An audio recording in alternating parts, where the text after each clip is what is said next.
Pregunta Liliana Vidal. Buenas tardes. Mi consulta es para nómina electrónica. Reporte de salarios pagados. En las nóminas, usualmente cuando el empleado sale a vacaciones, después del primero del mes siguiente al que se está liquidando, se pagan por anticipado los sueldos entre el 1 y el día anterior a la fecha de inicio de vacaciones. Ejemplo, en la nómina de febrero se liquidan vacaciones desde el 6 de marzo. En este caso se pagan 35 días de sueldo en febrero. El reporte de nómina, el reporte de nómina electrónica debe llevar los 35 días con su respectivo valor, o se espera que la nómina de febrero reporte 30 días y la de marzo 5 días adicionales. Gracias. Eh, Esa pregunta está muy buena. Yo tuve oportunidad el funcionario de la DIAN con el que tuve contacto, tocó el tema y según entendí, para ellos debe reportarse la nómina según el periodo que corresponda. Digamos que usted debe reportar hasta el fin de mes lo que pagó por ese fin de mes y en el mes siguiente lo correspondiente al mes siguiente. O sea, no puede, en principio debe ser por cada periodo, no el pago así en un solo mes. Eso fue lo que yo entendí. Pregunta FR Medina. ¿Los operadores tienen costos adicionales o cómo la pila son gratuitos? No, estos operadores para transmitir las nóminas sí tienen costo, ¿sí? Y va a funcionar muy parecido a la factura electrónica. De hecho, todos los proveedores de factura electrónica van a proveer ese servicio. O sí tiene costo. Sí, sí, sí tiene costo. Pregunta J. Hay Parra. un servicio, qué pena, hago un paréntesis, hay un servicio gratuito de la DIAN. El problema de los servicios gratuitos, y yo lo he experimentado, es que son muy lentos. Pues, es decir, si en principio sí se puede gratuitamente y la DIAN te provee ese medio, pero es muy lento y muy dispendioso. Pregunta J. Parra. ¿El documento electrónico o disposición igual puede ser el mismo comprobante de pago o pay slip? Pues, es decir, el soporte de pago tiene unos requisitos que yo los cité ahí en la presentación, después los miran, pero el soporte tiene unas características. Si ese documento que él menciona tiene las mismas características, se puede. Pero es decir, el soporte de pago de la nómina electrónica no es el que estamos acostumbrados nosotros actualmente. Tiene una información adicional que está en la resolución. Pregunta FR Medina. Si no se permite realizar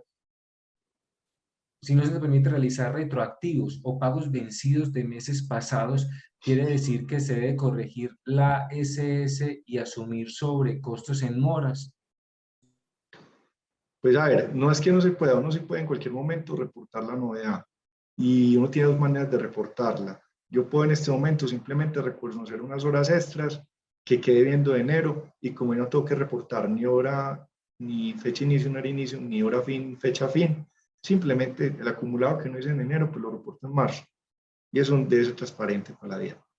Ahora, si por alguna situación yo voy a hacer una modificación de un devengado de una comisión que fue mal liquidada, bueno, de cualquier circunstancia que me pueda implicar un cambio en la variación transitoria de salario o en la variación permanente de salario, eso obviamente me va a afectar las bases de seguridad social y en ese sentido es obligatorio que yo también ajuste la seguridad social porque no van a cruzar después. Pero no es que esté prohibido que yo ahorita, en marzo, reconozca unas horas extras que eran de enero. Y simplemente la única previsión que voy a tener en cuenta es que recuerden que por ley las empresas no deben trabajar más de o los trabajadores más bien no deben trabajar más de 2 horas extras diarias ni 12 a la semana. Y en ese orden de ideas, pues buscar que con el reporte no se me incremente ese número de horas porque sí, digamos que hay alguna dificultad. Si la reporté frente al mes de enero porque tengo esa capacidad copada en estos meses, por ejemplo, no quiero pasarme las horas extras, en ese evento sí habría que hacer modificación de la base de aportes, porque si no, no va a conseguir lo que pagué como salario en ese mes contra lo que coticé. Pregunta Liliana Vidal. Buenas tardes, Felipe. ¿Existen compañías que en las nóminas semanales realizan el cálculo del valor de los días de final de mes para registrar su costo como una provisión, pero en realidad se pagan en el siguiente mes. Ejemplo, en marzo de 2021 las nóminas efectivamente pagadas al trabajador van hasta el 28 de marzo, pero se hace una provisión con el cálculo real de los salarios del 29 al 31, la cual es registrada contablemente en marzo, pero se reversa en abril. Pregunta, ¿esta provisión debería estar en el acumulado de pagos de nóminas? A ver, lo primero que hay que decir es que en Colombia la contabilidad es por causación, pero que al momento de generar, en ese sentido, digamos que esas previsiones están causadas, sí deben reportarse. Sin embargo, como lo que ya se manda a la DIAN es lo efectivamente pagado dentro de los 10 días siguientes, ya no importa la causación, sino realmente lo causado y pagado. Porque el reporte que yo envío finalmente a la DIAN no lo hago en el mes que estoy provisionando, sino que lo hago entre los 10 días del mes siguiente y ya se remes. Y esa provisión, ya si no la utilicé, desaparece y ya de quedar es causado lo efectivamente pagado. No sé si me explico.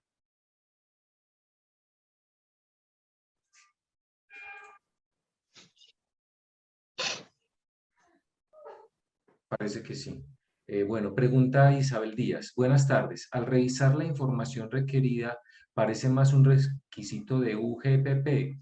¿Puede haber intención de sanciones a las empresas ante situaciones identificadas? Sin duda, esta es una información que va el día de mañana a conversar con la que tenga la UGPP. Y por eso el planteamiento que se hace es que esto está una conversación muy clara con la contabilidad. Porque fíjense que lo que les decía la vez pasada, yo nunca he conocido que la UGPP llegue con 5 funcionarios a una empresa a ver que llegamos a la UGPP. No, la UGPP lo que le pide a ustedes, a todas las empresas les audita, son los libros auxiliares de contabilidad y los cruza contra la cédula de los trabajadores. Y ahí es donde se identifica si un trabajador recibió más o menos pagos a los reportados en la planilla de seguridad social.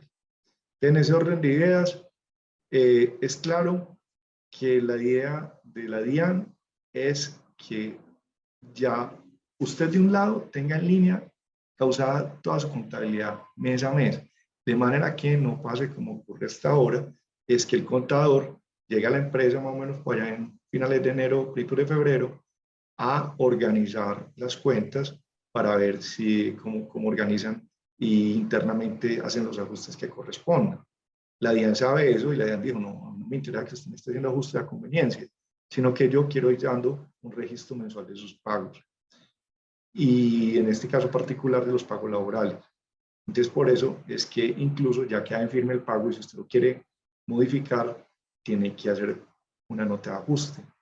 Pero sí, sin duda, hay toda una intención.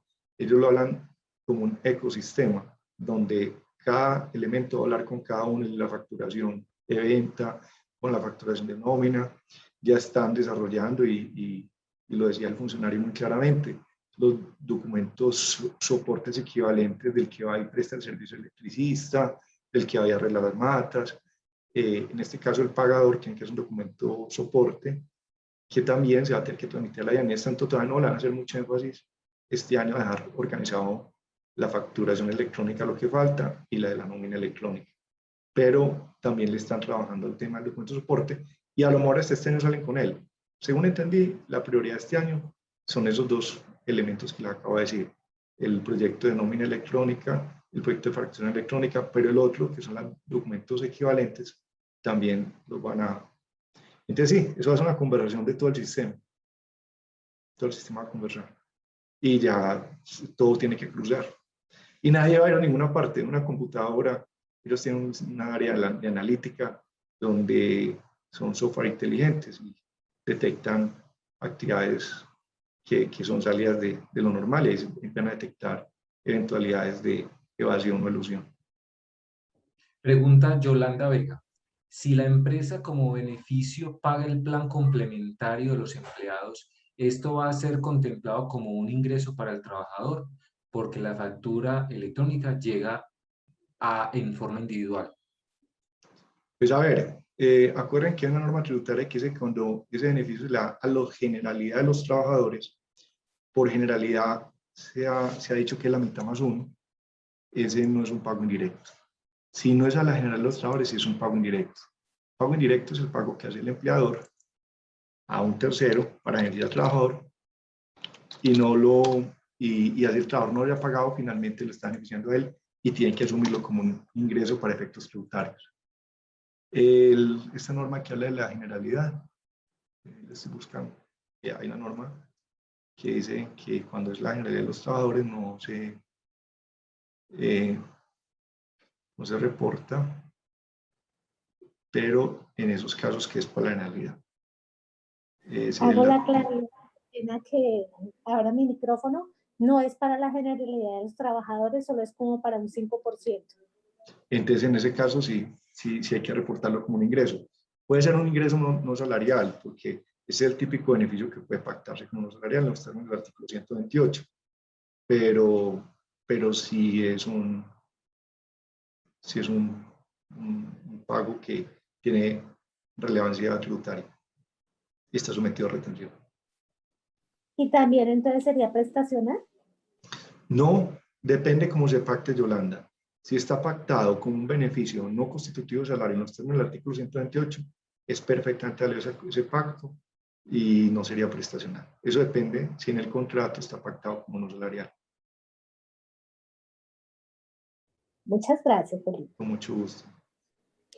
Pregunta Gladys Rincón. En los temas del reporte opcional de los conceptos que no se pagan en dinero, en caso de pagos de bonos electrónicos para alimentación y dotación administrativa, ¿en este caso se incluyen o no? Pues sí, ahí está hecha la casilla muy claramente, que son aquellos pagos que se hagan por mera liberalidad y que no tengan, sean constituidos de salario. Se deberían reportar. Pregunta Si la Pedro, empresa quiere, no es obligatorio, porque ya vimos que es un campo opcional. pregunta Pedro Quintero. ¿Tener el mecanismo para que los que tenemos pensionados a cargo es obligatorio disponer del mecanismo electrónico para que descarguen su comprobante de pago? Sí, eso es para todo el que sea beneficiario del pago, llámese empleado o pensionado. Pregunta Fere Medina.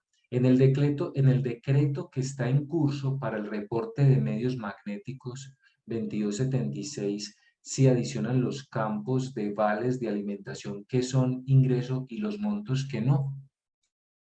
Es decir, resulta que cuando constituyan ingreso, sí se van a reportar, pero en la casilla 45, no en la 37. Es 45, y no estoy mal, es permitido, para estar seguro, el número de la casilla. O sea, cuando hay exceso de las 41 VTs o el que recibe el beneficio es un trabajador que está por encima de las 310 VT, eso significa que sea una persona que gane más de 11 millones y pico o más de 14, se me olvidan los picos. En ese caso, ese pago será todo ingreso tributario y va en la 37.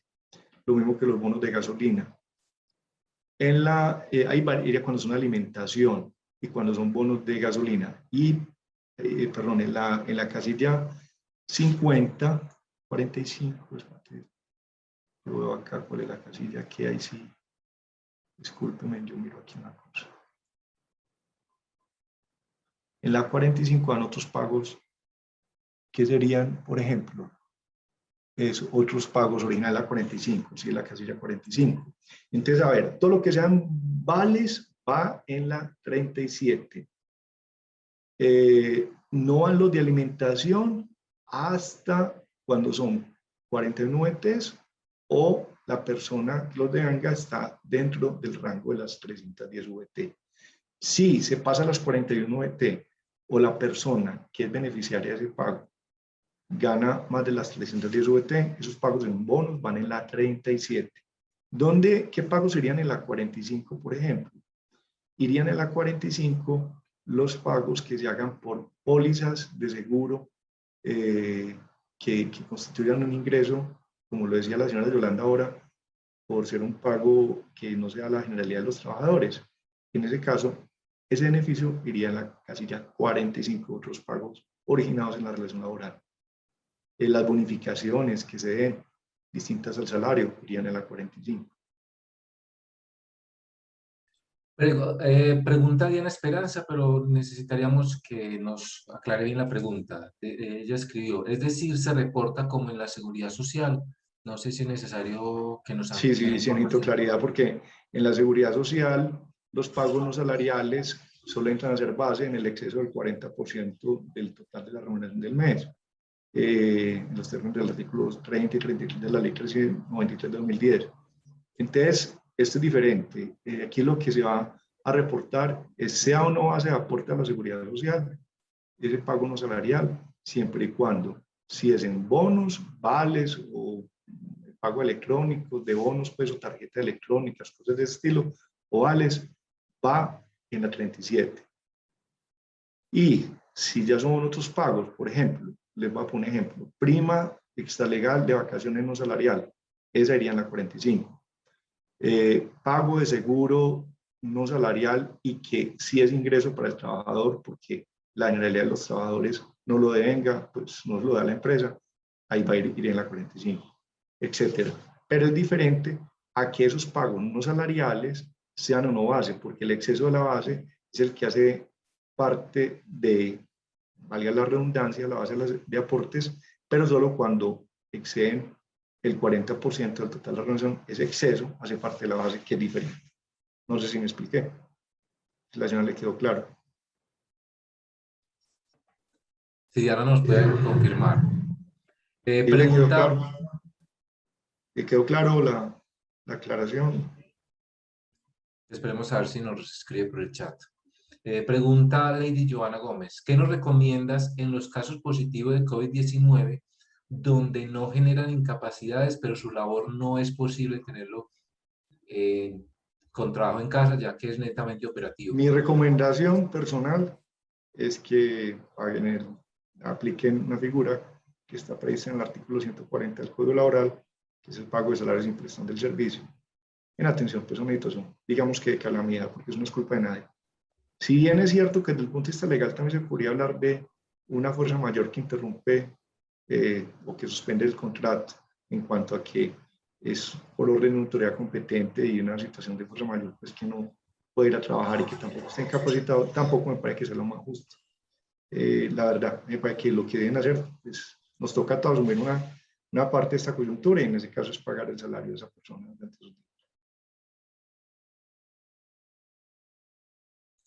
Pregunta Diana Ortega, ¿qué pasa si el valor diferencia entre devengo y descuentos reportado en la DIAN no corresponde al neto a girar en la cuenta bancaria? Esto por temas de beneficios que son girados a terceros. No quiere decir nada. Yo le explicaba la vez pasada que cuando uno puede pagarle la nómina al trabajador o aquí en el día, así lo establece el artículo 139 del Código Laboral. Entonces, en ese orden de ideas, el trabajador puede decir, no, a mí no me pagué. Muchos trabajadores dicen, consígnele a mi señora, muchos, y no le pagan a él, le consignan la nómina a la señora, y la señora le da la plata. O le puede decir, paguen a mí solamente el 50%, el otro 50% lo consigna protección, el otro 50% a la tal cooperativa que esté ahorrando ahí. En ese caso, entonces, el empleador no está haciendo una deducción, está haciendo un pago a nombre del trabajador a un tercero.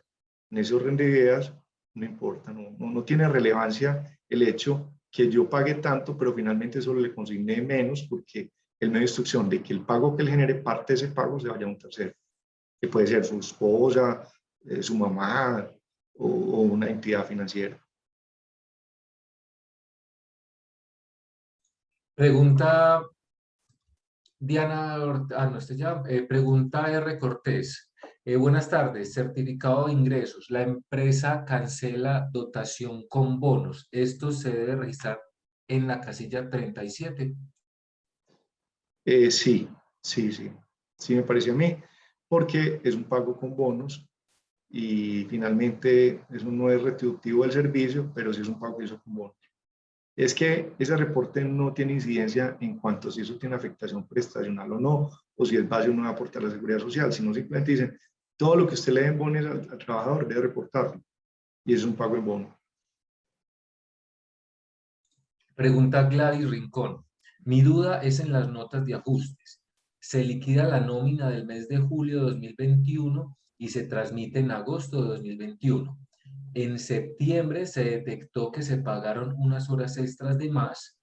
En ese caso estamos en la obligación de hacer ese ajuste a la nómina electrónica transmitida en agosto. Ya se pagó seguridad social y por procesos contables ya no se pueden tocar novedades de meses anteriores ni va a cuadrar la información contable. En ese orden de ideas, hoy dicen que los errores se pagan con plata. Ese error se pagó con plata porque realmente es más complicado deshacerlo por las razones que ella misma expresa en la consulta, donde no se puede tocar la seguridad social, ni pues, complicadísimo ya. Más bien se para con el trabajador que ese exceso lo trae otros días, se le reparte, que es menor, más estos días se negocia, pero ya no se puede, porque si no puede, porque eso es muy importante, cualquier nota de ajuste implica, y esto es bien importante tener en cuenta, conversar con la contabilidad. O sea, nota de ajuste que yo haga tiene que cuadrar con la contabilidad. Y yo no paso una nota de ajuste sin afectar la contabilidad. Pregunta Liliana Vidal. Buenas Perdón, hago tardes. esta aclaración. Una nota de ajuste igual que una nota de crédito en la facturación. Igualito, tiene los mismos efectos. Pregunta Liliana Vidal. Buenas tardes. ¿Se debe generar un archivo por cada empleado o se genera un archivo con la información de todos los empleados que intervinieron en la nómina del mes?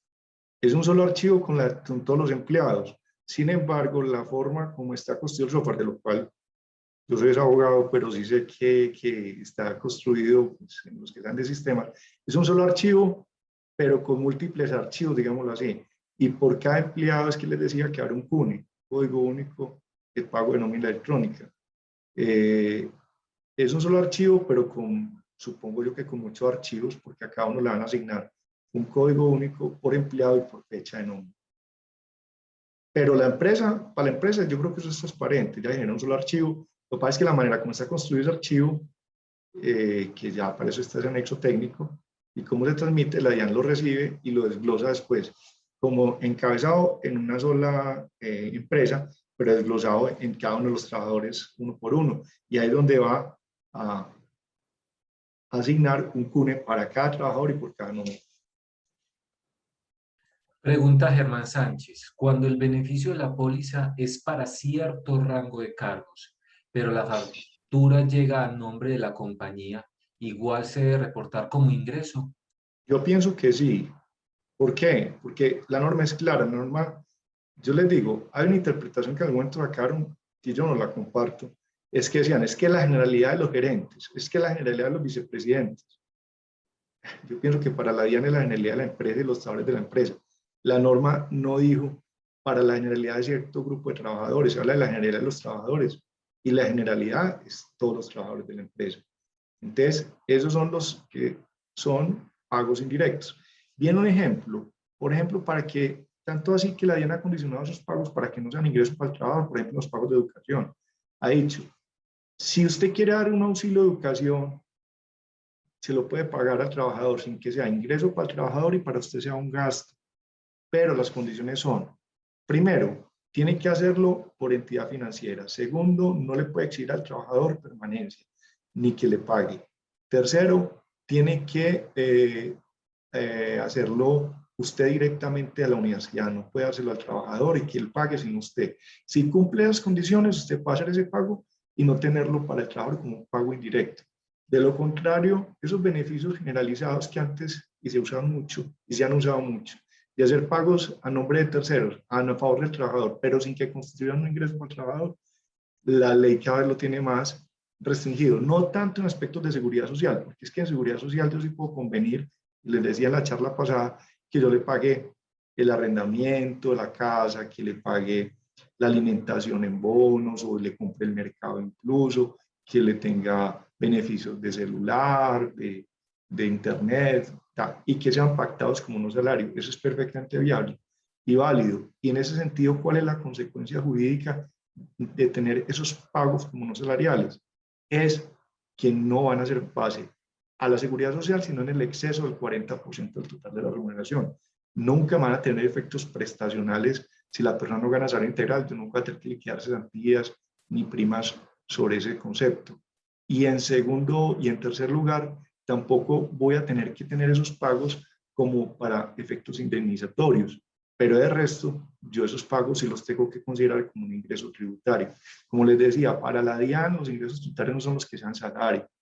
El hecho de que un pago sea salario tiene unas implicaciones, unas repercusiones que están relacionadas en relación con el hecho de generar unas prestaciones sociales, pagos de indemnizatorios y vacaciones, así como de aporte a la seguridad social. Pero el hecho que sea ingreso va a tener efectos, es para efectos de establecer cuánta retención afluente le aplico al trabajador y que el trabajador debe asumir parte de ese pago de retención, o parte no, toda, porque si la retención es el trabajador. Así él no haya tenido un devengado específico porque se le dio a un tercero en su beneficio. Es decir, el pago a ese tercero en su beneficio le puede afectar su base de retención e incrementándose así él no haya recibido plata propiamente. ¿Sí me explico?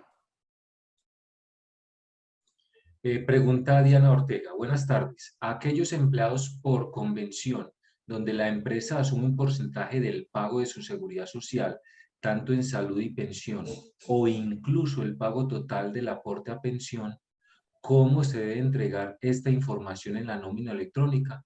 Siendo que este valor hace parte de los devengos de retefuente y en el certificado de ingresos y retención. Pues ahí realmente lo que hay es un mayor salario pagado. Porque es que en la nómina hay que informar, así sea de manera formal, lo que se retuvo al trabajador y formalmente, contablemente, hay un descuento de ese aporte a salud y a pensión. Lo que la empresa hace es que le reembolsa ese valor al trabajador, lo que como consecuencia implica un mayor valor salarial que gana. O sea, realmente ese, 8% que a él le correspondería asumir para salud y para pensiones, y si tiene también de pronto un salario alto el Fondo de Solidaridad Pensional, lo que constituye es un mayor ingreso. Pero ante la nómina y como está hecho el archivo, a ese trabajador hay que reportarle los descuentos que se le hicieron y se le tienen que hacer descuentos. Así la empresa lo reembolsa, pero tiene que hacer los descuentos, formalmente hablando. Digo formalmente porque si lo reintegra, el efecto va a ser cero en su devengo mensual, pero formalmente en la nómina tiene que quedar el descuento de la seguridad social. Y ese reembolso obligatoriamente es salario, porque está retribuyendo directamente la prestación del servicio de manera habitual. Y no me parece a mí que quepa la excusa de que es para cubrir la seguridad social y que no es para remunerarlo, no. Ahí sí no. Pregunta, Ese es mi criterio. Pregunta Sí. Joana Vargas. Para las empresas que tienen cesantías retroactivas, en el certificado de ingresos y retenciones 46 se reflejan las cesantías efectivamente pagadas en el año grabable o lo reconocido a fin de año. Se tienen que reportar las pagadas en el fondo y también se reportan las efectivamente pagadas. Permíteme un momentico, yo miro aquí algo. Porque ambas se reportan, tanto las unas como las otras. Pero en la 46 se reportan haya pagado en el periodo y las consignadas. En ese orden de ideas, las que están en retroactividad, ahí sí le digo pues que me toca mirar con más detalle porque el que tiene retroactividad no le están pagando mensualmente. Entonces, en ese caso, no sé si algún contador que esté por ahí nos ayude porque la verdad sí, no sé qué poner. El mayor de las entidades que el empleador haya abonado a nombre del trabajador, la pagada es la abonada. Pues yo pienso que Felipe, son solamente las efectivamente pagadas. Nicolás Patascoy. Hola, Nicolás, ¿cómo estás? Son solamente las efectivamente pagadas. En el caso de los que aplica para pues los anticipos de cesantía y en el caso de los fondos, lo que sí la norma indicó es que específicamente se tienen que incluir lo enviado Al fondo. al fondo. De resto, si yo tengo un régimen de cesantía tradicional, pues en el momento en que efectivamente haga el pago total, en ese momento es que yo lo tengo que reportar en el certificado de ingresos y retenciones.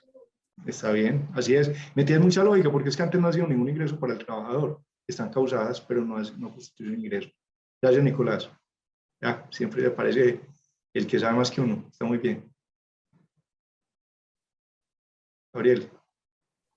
Sí, buena. Sí, pregunta Isabel Díaz. Si se pagan los aislamientos con base a las 2/3 partes del trabajador, ¿se incumple con algo? Yo pienso que sí, porque es que en derecho las cosas son uno son, no pueden ser medio ser. Entonces, ¿qué ocurre? O está incapacitado, que no está incapacitado porque esa norma dejó como a facultad del juez, es que pues sí, del médico juez, decidir si el trabajador está en condiciones de poder hacer trabajo remoto. Y si establece que sí, no lo incapacita propiamente, si tenga COVID, porque no tiene síntomas graves. Y si no está incapacitado, no hay incapacidad que vaya a cubrir la seguridad social. Y en ese caso yo tengo dos opciones, o lo mando a la casa, que me toca, porque por obligación no tengo que hacer, como pago de salarios sin prestación del servicio, o lo ubico en trabajo remoto, o suspende el contrato por fuerza mayor. Si lo que va a hacer es pago de salario sin prestación del servicio, porque no hay trabajo remoto, pues yo no puedo pagar el salario a menos en razón a que es que no me está trabajando en la casa, porque la ley no permite esa opción. Esa es básicamente la razón jurídica. Pregunta Gladys Rincón. En la pregunta de la dotación en bonos, al leer el instructivo, el formulario de ingresos y retenciones menciona que la dotación se incluye en el campo del certificado de pago por prestaciones sociales. Queda la duda de si se reporta en el 37, ya que al Un leer el momentico. instructivo menciona es vales de alimentación. ¿Cuál sería la No, forma correcta de reportar estos vales de dotación en vales? un momento, puede haber algo. No, el 37 habla de pago en vales totales, no habla de que son dotaciones o no. Y los pagos por prestaciones sociales que están en la casilla 41, pues voy a mirar aquí algo, pero en principio todo lo que usted pague en bonos va en la 37, sea o no alimentación, muy importante que eso quede claro, sea o no alimentación, siempre y cuando sean bonos o vales. Entonces aquí dice, en la 46, los conceptos diferentes prestaciones sociales y cesantías,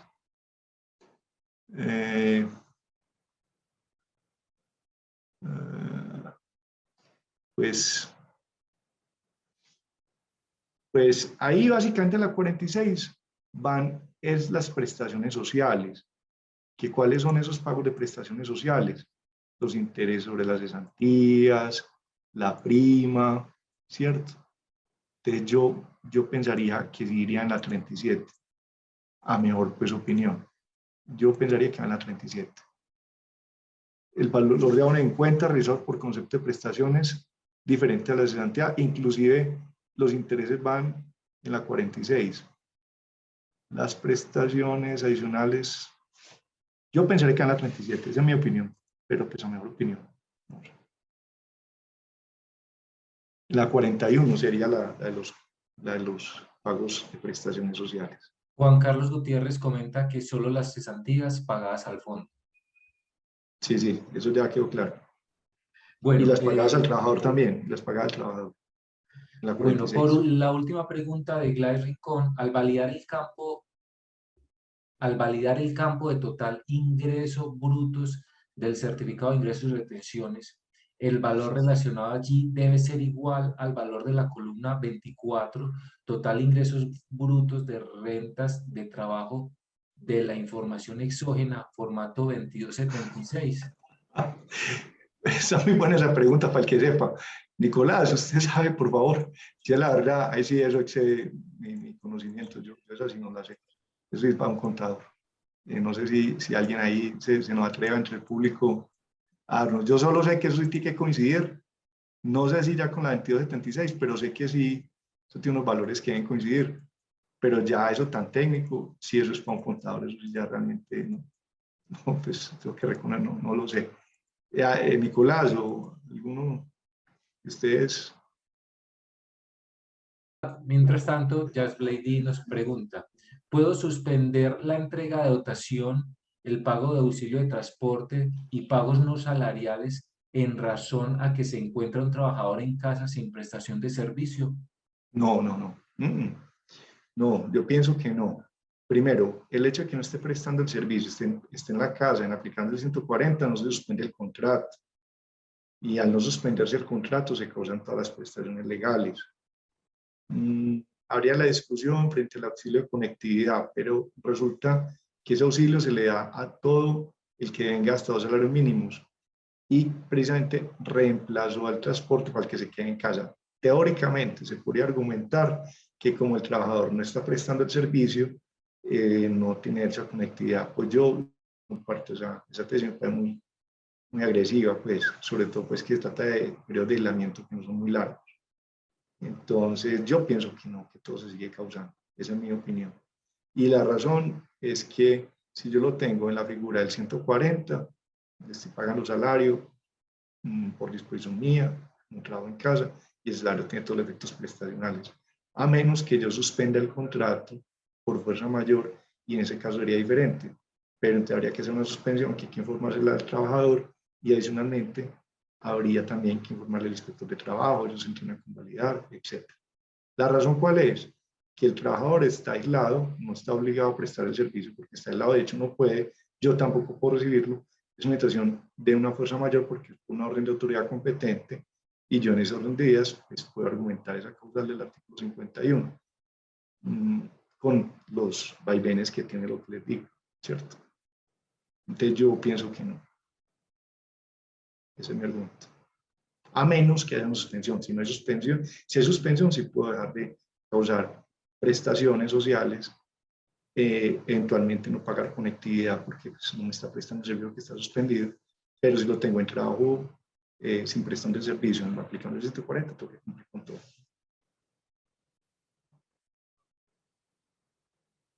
Pregunta R. Cortés, ¿el auxilio de conectividad entonces lo debemos reportar en el certificado? En el de conectividad, ese es otro pago que aquí estaba leyendo precisamente, ese es como, ese va en la casilla 41, pienso yo, que son considerados por la ley prima de servicios, las cesantías y van en la 46, las vacaciones, las dotaciones, entre otros. Entonces yo pienso que, aclaro, primero las dotaciones, según veo acá, si van en la casilla 41, por ser un pago de prestación social de dotación. Aunque si se pone la 37 como un pago en bono, no le daría problema tampoco. Y en segundo lugar, la conectividad yo la reportaría en mi criterio en la 41, porque es un pago que es como un auxilio parecido a la prima, es una prestación, digámoslo así. De hecho, tiene los efectos salariales iguales que, que para todos los efectos prestacionales.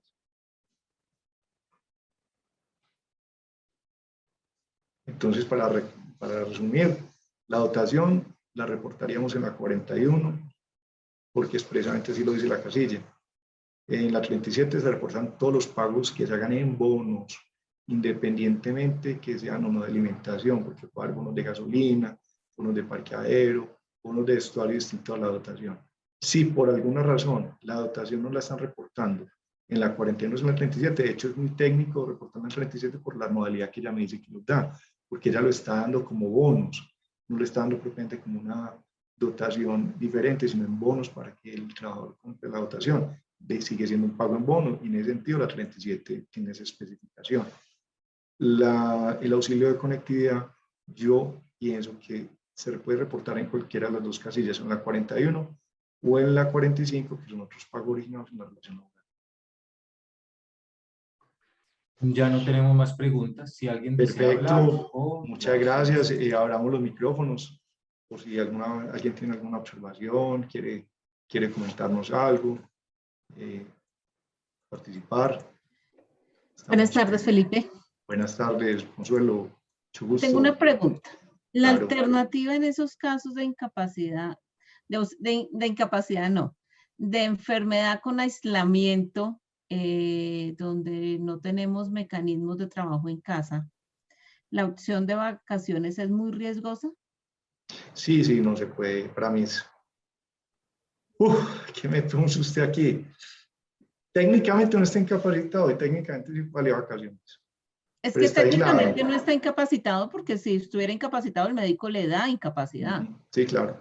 Pero no puede 8. tampoco trabajar en casa porque no tiene condiciones y esos 8 días. Es una opción. Me parece un poquito arriesgada por el lema que todos vimos cuando estábamos todos aislados colectivamente. Entonces, en principio, Mara Consuelo, teniendo en cuenta, y el reservo fundamental es que no está incapacitado y al no estar incapacitado puede ser objeto de vacaciones. Pues no lo ideal, pues porque, pero la Sí, ley no, lo permite. medida La ley lo extrema. permite, sí. O la ley lo Entre esa y permite. suspenderle el contrato, pues es una No, es alternativa, más ¿no? fácil, claro, me parece. Y de hecho no me parece una idea loca por lo siguiente, porque es que eso nos lo aplicaron a todos cuando estábamos aislados colectivamente. Es el mismo razonamiento que cabe con un aislamiento específico, ¿cierto?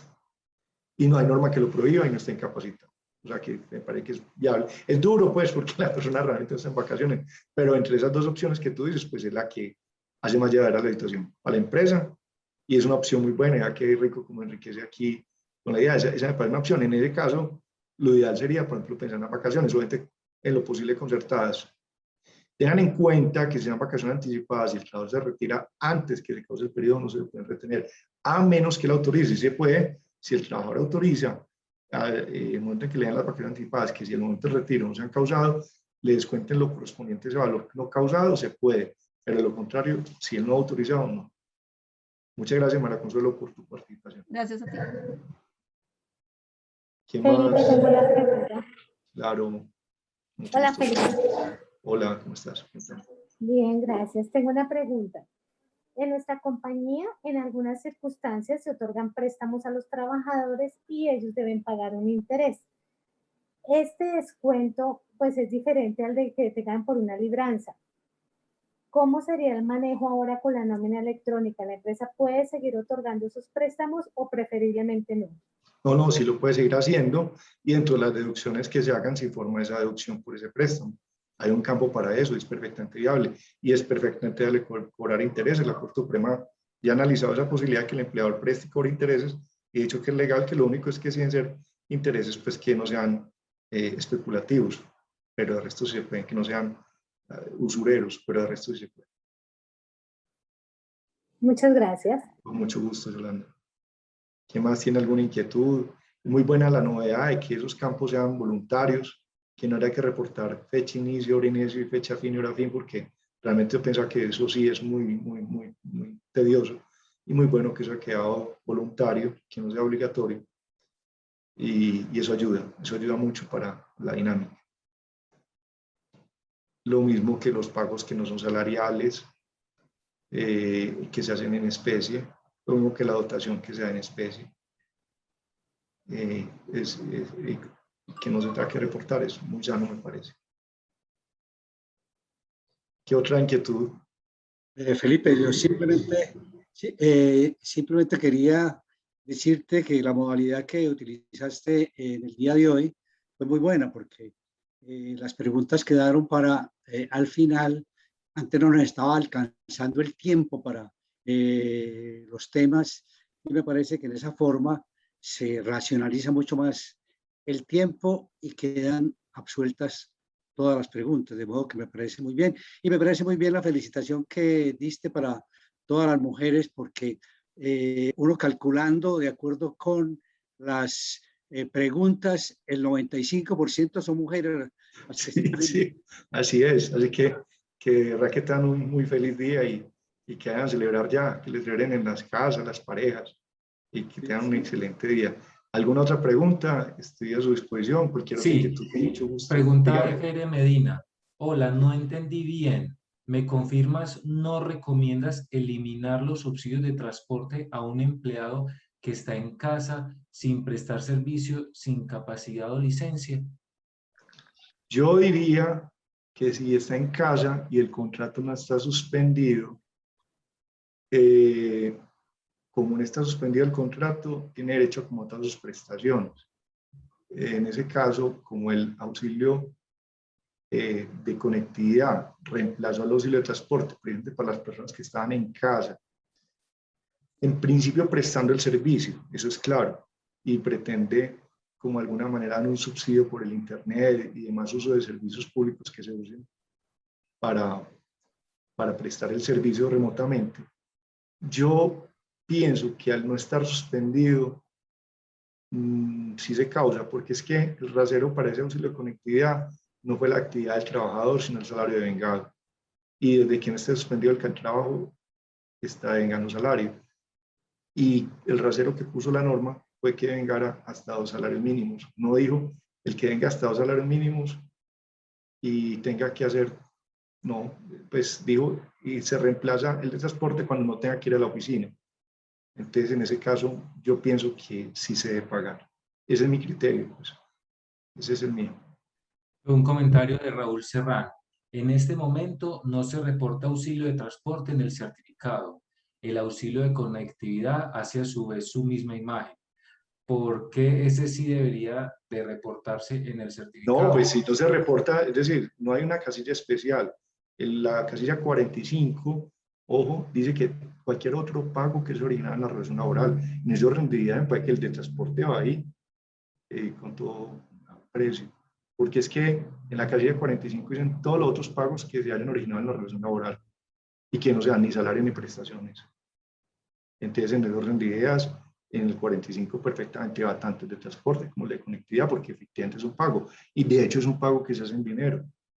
Ahí no es como cuando la dotación se paga en bonos, que ahí venía la discusión si en la casilla 41 o en la 37, porque la 37 es específica de bono, la 41 para prestaciones distintas a las intereses y a las cesantías que van en la 46, y que la 41 se refiere a otras prestaciones como prima y vacaciones, que no es prestación sino otro pago. En ese orden de ideas, la dotación que no se puede dar en dinero, ustedes lo saben, que queda en especie, cuando se dan bonos, a mí me parece que realmente la forma de reportar eso es en la casilla 37.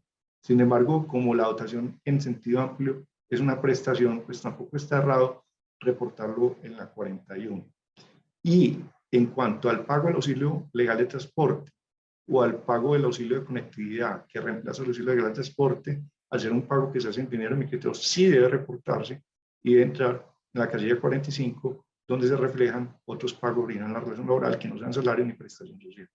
No sé si fui claro. Pregunta Germán Sánchez. Si al personal que se aísla preventivamente se le reconoce LR, pero no su, Licencia remunerada.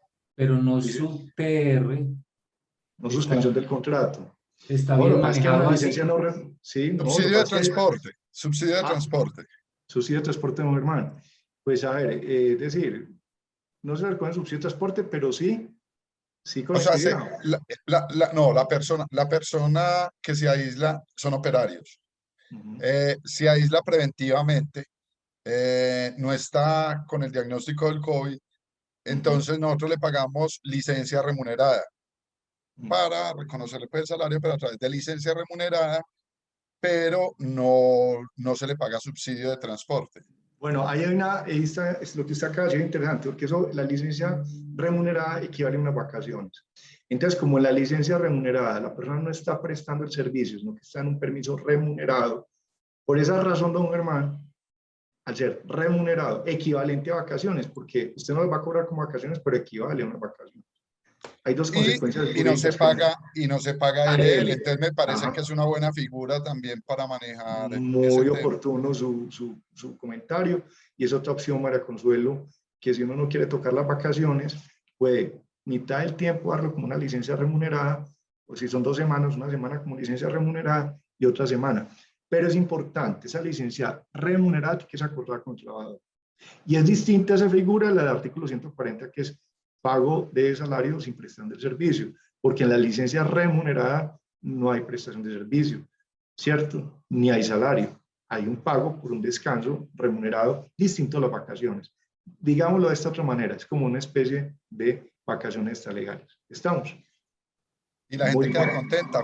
La gente ahí mismo hace la carta para solicitando, pues porque sí debe estar la solicitud de parte Y del la empleado. empresa se saca encima la ARL y se saca encima el tema del auxilio de conectividad. Y ahí sí es claro que no hay que pagarlo porque la persona no está recibiendo salario y está en un descanso. Y durante el descanso, acuérdate que durante las vacaciones causa auxilio de transporte, tampoco de conectividad en el caso.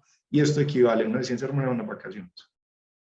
Muchas gracias por su comentario, hermano. Muy oportuno. Pregunta Paula García. Buenas tardes. ¿Se debe garantizar en liquidación definitiva un pago mínimo o esto acarreará dificultades en la nómina electrónica? ¿Qué pasa cuando el No, no hay empleado, problema. qué Sí, pasa cuando el empleado está endeudado y se retiene todo lo devengado en la liquidación definitiva? Es decir, su pago es cero. pues, es decir, legalmente es viable que la nómina quede en cero cuando la persona tiene descuentos autorizados. En ese orden de ideas, yo pienso que no hay problema en que la nómina de la DIAN también quede en cero. Habrá que ver, pues, ya si en el desarrollo del software exigen algún pago mínimo. No creo porque es un reflejo de lo que pagó, lo que no se pagó. Y lo que sí se debe reportar en la nómina es el pago de los salarios causados hasta el día que trabajó, que eso es diferente al descuento de la liquidación definitiva, es muy distinto. ¿Sí me expliqué? A la persona que ha preguntado eso, no sé si le quedó claro la diferencia. Muchas gracias. Con mucho gusto, Paola. Ya no tenemos más preguntas. Bueno, perfecto. Muchas gracias por su presencia. Espero que les hubiera quedado muy claro el tema. Cualquier inquietud, ustedes saben que estamos para servirles. Tienen a su disposición, pues todos los temas del sitio web para que nos puedan consultar. Estamos a sus órdenes para servirles. Muchas gracias por su participación en este evento. Y pues me quedó ¿alcanzó? Sí, claro, María Consuelo. ¿Cómo identificamos? Dijiste que nos ibas a enseñar cómo identificar cuáles eran los conceptos obligatorios y no los obligatorios en la nómina. Es muy fácil. Hay una plantillita que está en la página. Pregúntele a Gabriel que ahorita. Gabriel, ¿en qué página está? Está en la Hay página, que revisarlo bien en el en la página 10. En la página 10 de la... Pero ojo, no en la página 40 de las números de los PDFs y en la página 10 del anexo.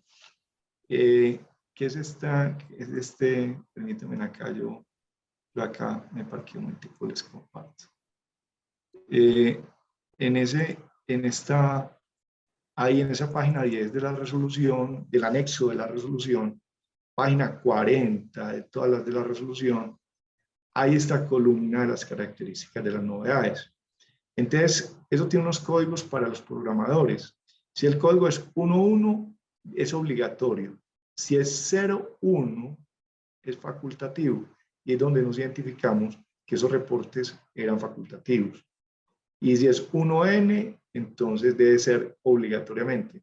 Y el 0N es facultativo y puede ser no ser informado.